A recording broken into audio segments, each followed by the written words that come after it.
right, so good morning. It's almost over. We're almost finished, but we're crying. So what we'll do is we'll talk about personal selling today, and then we'll talk about the fourth exam, which will be on Thursday. And then I'll take any questions that you have about either the fourth exam or the final exam, for those of you that want to take the final again. For those of you who are happy with your grades after the fourth exam, the final is optional. Actually, all exams are optional, right? I can't force you to come and take them. So if you're happy with your grades, you're welcome to skip the final exam. I've told you throughout the semester that academics are enormously solipsistic and that you think that you should be able to explain the world from the vantage point of your discipline. And so, for example, my academic career has progressed. I started out as actually a political science professor years ago, 20 years ago, over in the College of Liberal Arts. And at that time, I would have told you that government made the world go round. And then I became a lawyer, and I would have told you that the law makes the world go round. And then I became a PhD in marketing. And so I will tell you that marketing makes the world go round. And then even within the subfields of marketing, I told you that the subfields people think that their discipline makes the world go round. And so when we talked about branding, I told you that Kevin Lane Keller says that the branding decision is the most important decision that a businessman will make. And I said, it's an important decision, but probably not the most important. I've known lots of businesses when I was a lawyer that had really great brands. They had really great logos. They came up with great business cards, and they slapped those on the sides of cars, and they put up billboards. And I took them through bankruptcy because they had really bad products or services, and they couldn't compete. And then I told you that Mary Jo Bittner, when we talked about services, says that all products are really services. And so you think that everything is really a service that we're providing. And the same is true with those of us who study sales. And so sales scholars like to point out that Robert Louis Stevenson, who wrote Treasure Island and a number of other books that you probably read before, said everyone lives by selling something. So everybody sells. Now, having said that, everyone sells, what is your attitude, or what is your first impression when I say salesman? What? Door to door. Okay. What else? Sleazy. Retail. What? Sleazy? Somebody said sleazy. Retail. What? Used cars. Used cars. All right. What else? Greased hair. Slick back. Slick Willie. Big, stupid gold watch. Pushy. What are some other words? Wow, this is a parade of horribles. Nobody has anything good to say. And it's amazing because when we say sales, a lot of students say, what is the number one most popular degree on a college campus? It's a business degree. Business is the most popular degree on most college campuses. And everybody says, I want to get me a business degree. And why do they want to get a business degree? When I started out, I got a degree in political science. Absolutely worthless degree. Unless, of course, you want to go to law school. You can't do anything with that degree. So I got a degree, I got two degrees. I got a bachelor's of political science and a bachelor's in public administration. Because I figured I could get a job. I could go be a government bureaucrat. The history of my career is choosing careers that everybody hates. Everybody hates politicians. Everybody hates bureaucrats. Everybody really hates lawyers. And they hate salesmen. Why? I don't know. I think one of the reasons why is because of what we'll talk about in a minute, this traditional model of selling. So a lot of people say, I want to get a business degree, but God knows I don't want to be a salesman. I don't want to get a sales degree. Well, I'm going to attempt to sell you on the idea that maybe you do want to consider a degree in sales. We have one of only 40 degree sales programs, majors in the nation here at UCO. OU and OSU do not have a sales program. And we have an enormously successful sales program, so much so that every single one of our majors and minors gets a degree. We're the only program on campus that can say all of our majors and minors get job placement in their chosen degree field of sales. Nursing can say that about their majors. There's no minor in nursing. And the average salesperson from our program after 1 year in sales is making over 6 figures. So for those of you who want to be accountants, you're not going to make that. Why is that? Because accounting doesn't bring in money for the business. Accounting is a cost center. Sales is an essential function of business. If you don't have sales, you don't have a business. And so I think it's enormously important. I was listening to NPR the other day on my way into work, and they said that 50% of the jobs that are in existence today will not be in existence 10 years from now. And I thought, well, that's a stupid statistic, and how are you going to prove that? And I was prepared to make an argument and start thinking about this and doing research. And then, after I finished teaching my class, I went to Sam's to get stuff for my business that I have in Guthrie afterwards. And they had this all over the place. This product. It's called a Frios. How many of you go to Sam's? How many of you love going to Sam's because you get all the free samples? It's great, isn't it? It's lots of fun. You can have a whole meal if you go at the right time and they're giving all the right stuff. Well, guess what they've done? They're eliminating people. They now have this device called the Frios. You go up, you scan your Sam's card at the device, and it gives you your sample. Isn't this great? You can replace people. You no longer have to pay wages. You buy the unit, you've got it forever. It doesn't talk back. What else about this is great? It's always there. It doesn't have an attitude with your customers that, the sample ladies may have. You might get two, although it's less variable than probably that sample lady, who, if she likes you, is going to give you more than your fair share of samples, and if she doesn't like you, may not give you your sample. Oh, no sample for you. It's going to give everybody the same sample, right? It's consistent. So, it's replacing jobs. You don't have to give it health care under the Affordable Care Act or something called Obamacare anymore. And so a lot of these jobs are going to be replaced, a lot of these other jobs. Tech jobs, one of the things that was happening when I first became a business prop years ago was it was a tech boom. And everybody was getting degrees in MIS. And we were having students that were graduating. And I said, eventually those degrees will put themselves out of business. And again, MIS is a what? It's a cost center for a business. They're not making money for the business. And, as we go to cloud computing, the number and demand for those jobs has gone down. Not so in the sales field.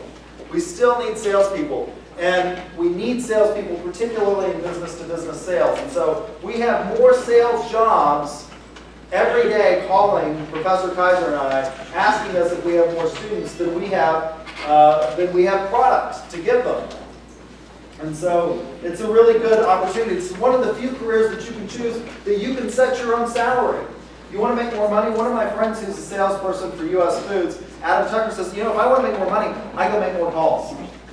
I decided, I want to take my kids. He said, I want to take my kids to Disney World over winter break 1 year. And he decided that fall he was going to call on 5 more restaurants every day. And sold enough to take his kids on a $10,000 vacation in commission sales. So it's I think it's a career that you should consider. So this goes along well with what we were just talking about in terms of communication. Personal selling involves a two-way flow of communication between a buyer and a seller. And I think a lot of the pejorative attitudes we have towards salespeople come from that sales era that we talked about, that sales philosophy, which was what we might call transactional sales. And I have that on the left-hand side of the board over here. That's the diagram. And it goes along well with what we used to call the AIDA model, the awareness, interest, desire, action. What you want to do is you want to make a pitch, you want to get awareness, create an interest, get desire, and get a marketing action, which is a sale, and then move on. Under that model and under the traditional sales format, we spend about 10% of our time making our pitch. That's the elevator pitch, getting somebody interested. 20% of our time qualifying that individual for the product, presenting its features 30%, and then closing long and hard. And I think this is where you get that negative attitude towards salespeople. How many of you have gone to Mathis Brothers? And how many of you loved that experience? How many of you thought it was a horrific experience? How many of you bought a car and had a horrific experience with buying a car? The last car I bought, I kept walking off the lot because this is the amount I'm going to pay. And the sales guy actually followed me in the car, said, I got to go teach, followed me to UCF.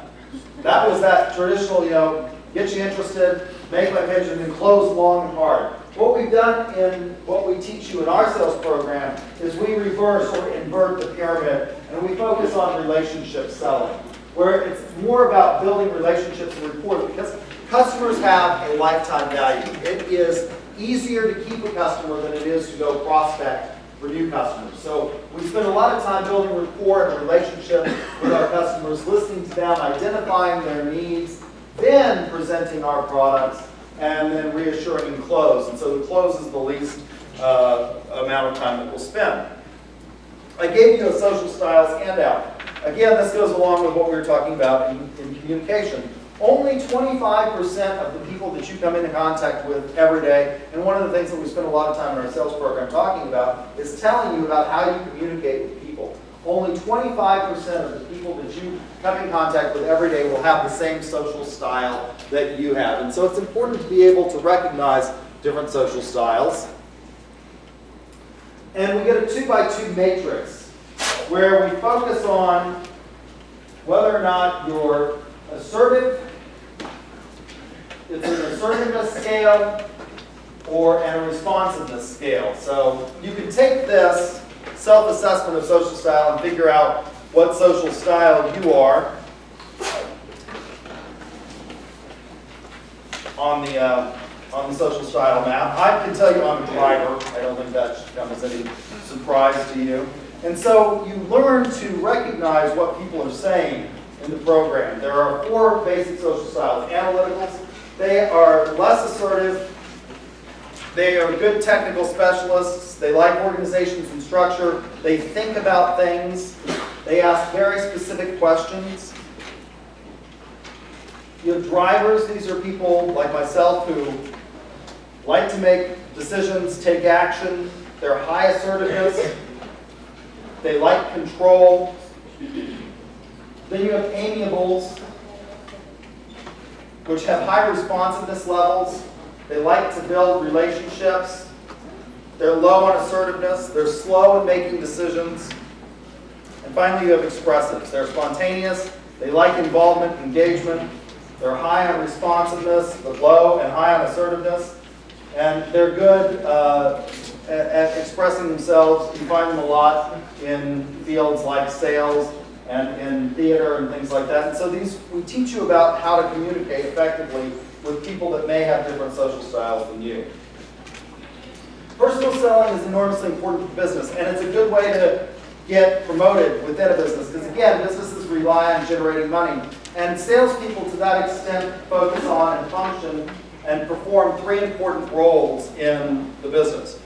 First of all, they're the critical link between a firm and its customers. A lot of a business's identification of needs in that environmental scan. So if you recall, at the beginning of the semester, we talked a lot about environmental scanning and the fact that are going to come from your sales force who are out there meeting with clients and customers every day. And so they're that critical link.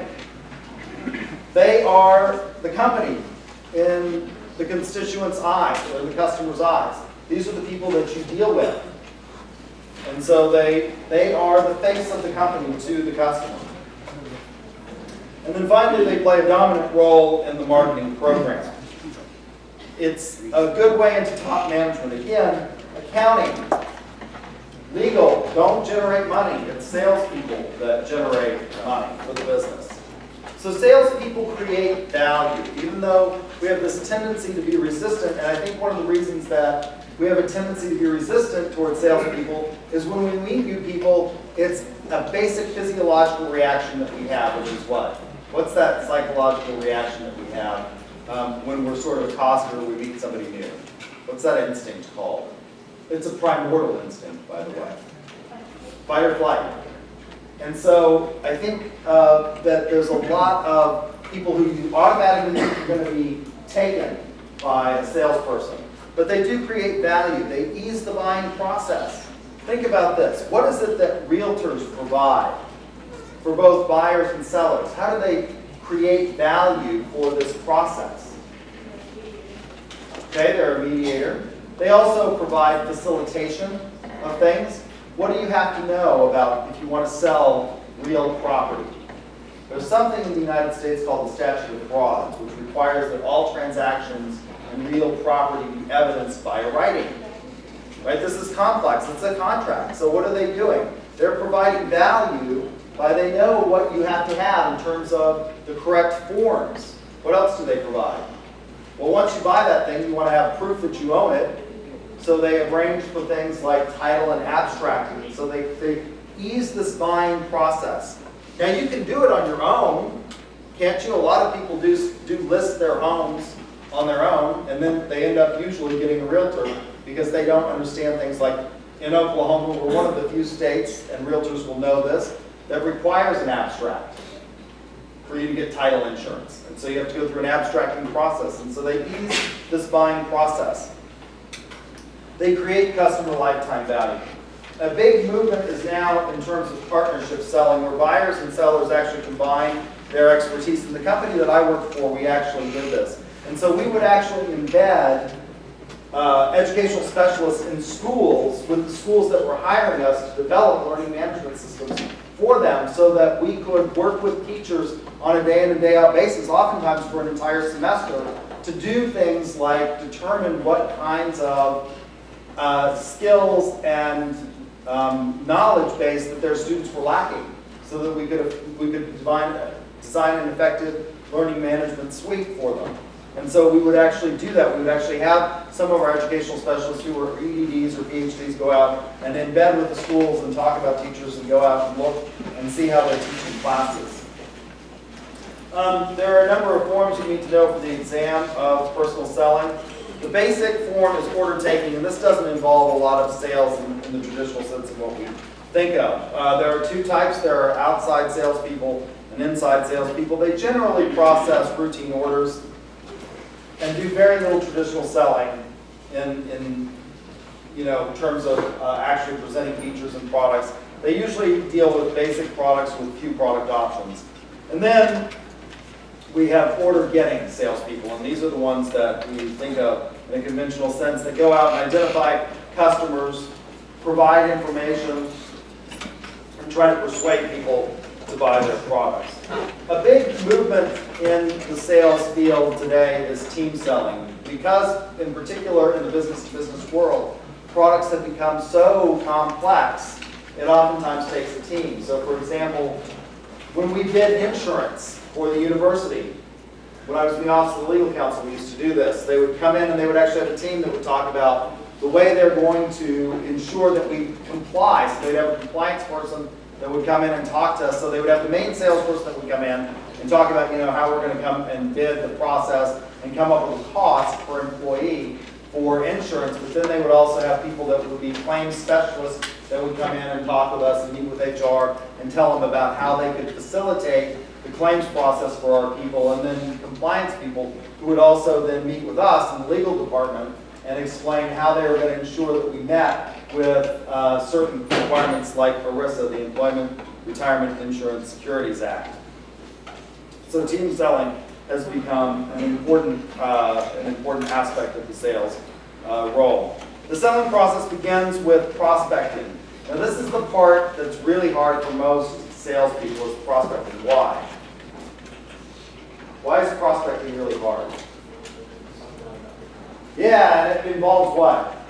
It involves a lot of work. It involves a lot of footwork. But it's becoming easier. Why is it becoming easier to prospect in the postmodern world? Yeah, we have this wonderful thing called the internet. And it's becoming a lot easier to figure out who your customers are. So we can use sources like what? What? Like a web tracker. Web tracker, what else? For professional networks and business-to-business products, what would be a good social networking website? LinkedIn.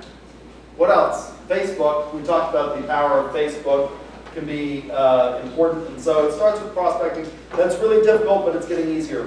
And then pre-approach, planning. Once you identify a prospect, finding out about them and planning for your pre-approach. There's an age-old adage that says what? You never get a second chance to what?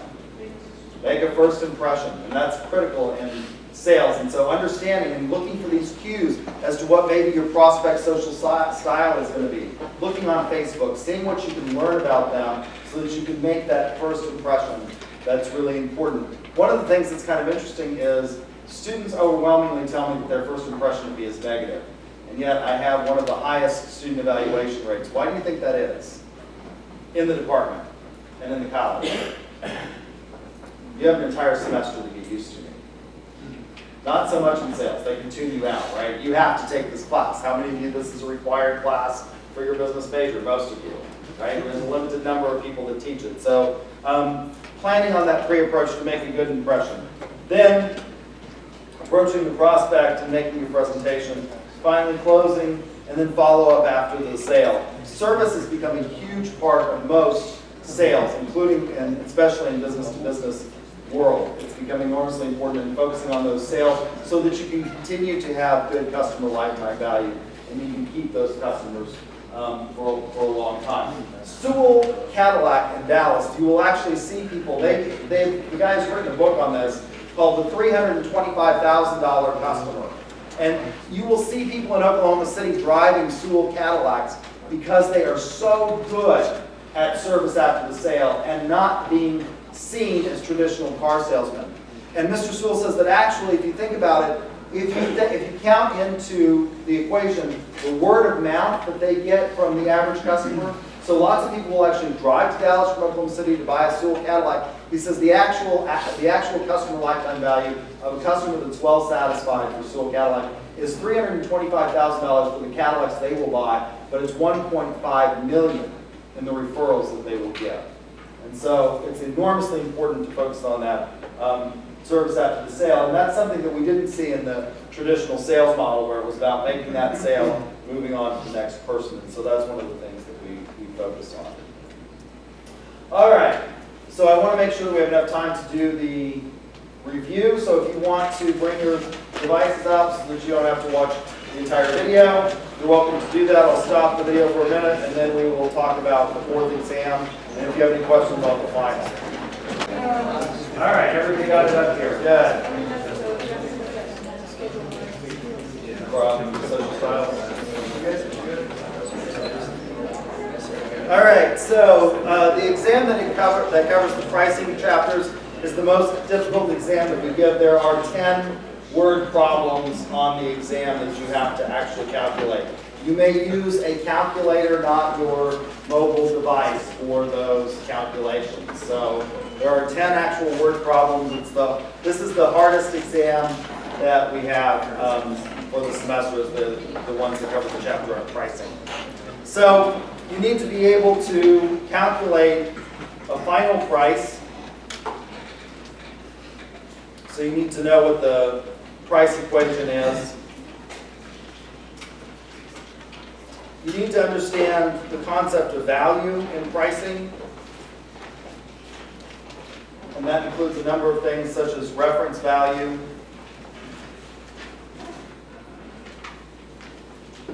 value pricing. There is a rather long word problem that asks you to compare, in terms of price, various discounts and buy one, get one offers. So it actually gives you an option between 5 deals. And you've got to be able to figure out which of the BOGOs is actually the best deal.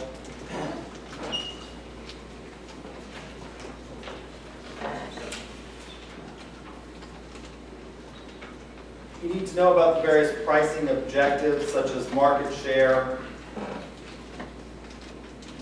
return on investment, pricing for profit, things like that, and the factors that affect price, types of competition. So you need to be able to distinguish substantively between pure competition, a monopoly, an oligopoly, and monopolistic competition.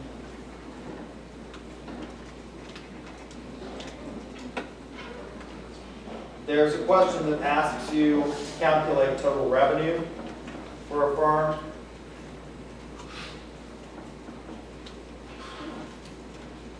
Actually, there's two that ask you to calculate total revenue.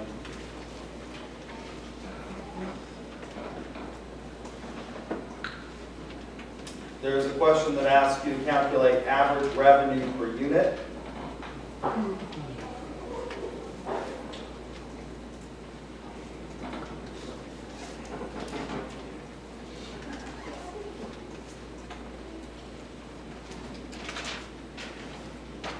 You need to be able to calculate the elasticity of demand.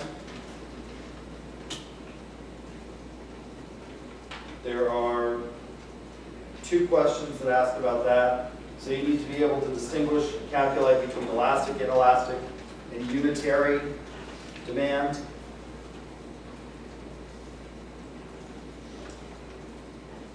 You need to be able to substantively identify the differences between fixed costs and variable costs.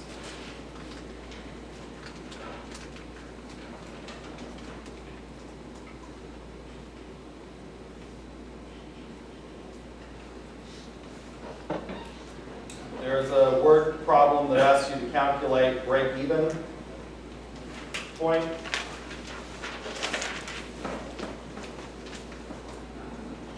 And break-even quantity.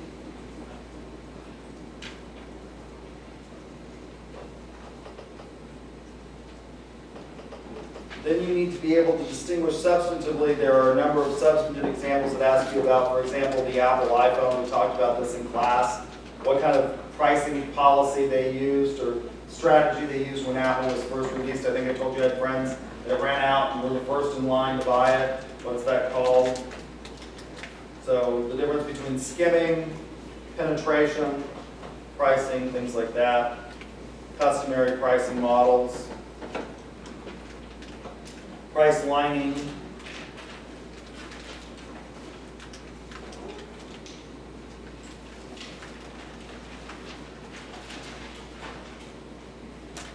so I think there are 7 questions on pricing models, prestige pricing, things like that. Price lining, odd even pricing,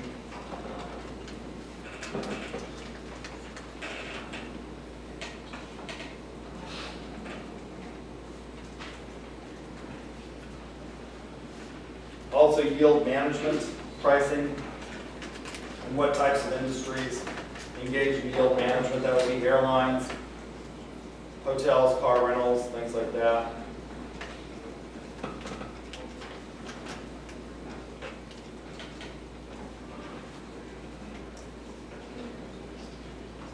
It gives you a substantive example about a business that wants to establish a profit, so what they need to price their units at for a unit in order to achieve that target profit.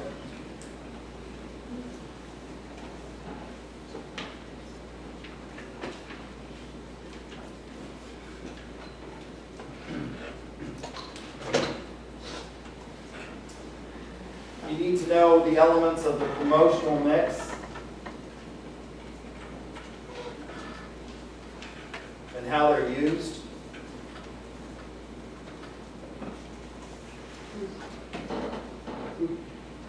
What types of elements are best used, or what types of products can use mass selling, things like advertising, sales promotions. What types would be best used for personal selling, and sales promotion.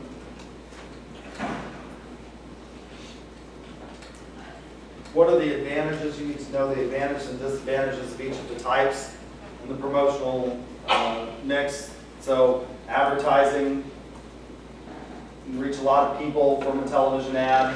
What's the disadvantage? It's not customizable, and it's also what? It's expensive. Personal selling, what's an advantage? Highly customizable, what's a disadvantage? It can't reach a lot of people, and it's also what? It's really expensive.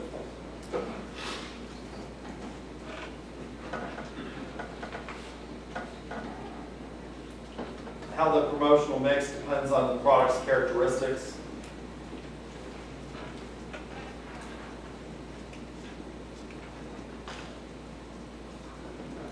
You need to be able to identify between a push and a pull strategy in terms of the promotional mix.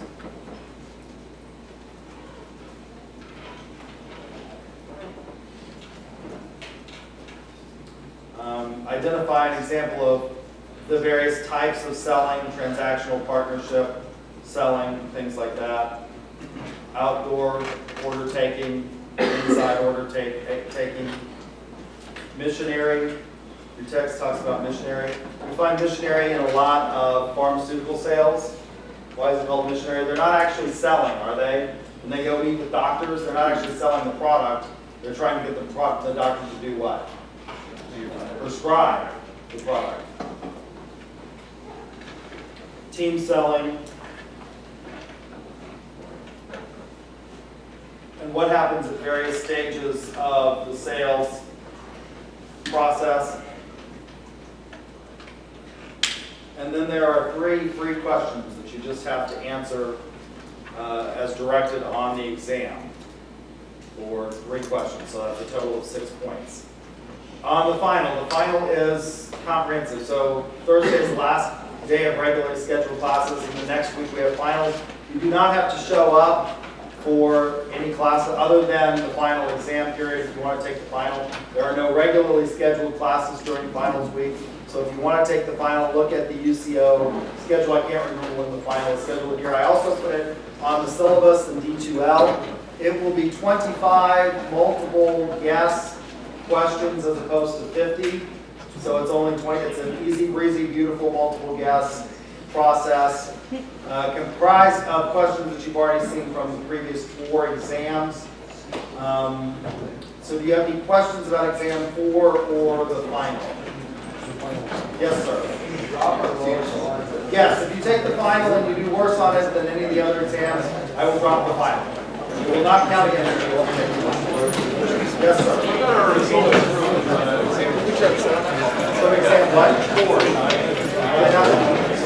Not showing the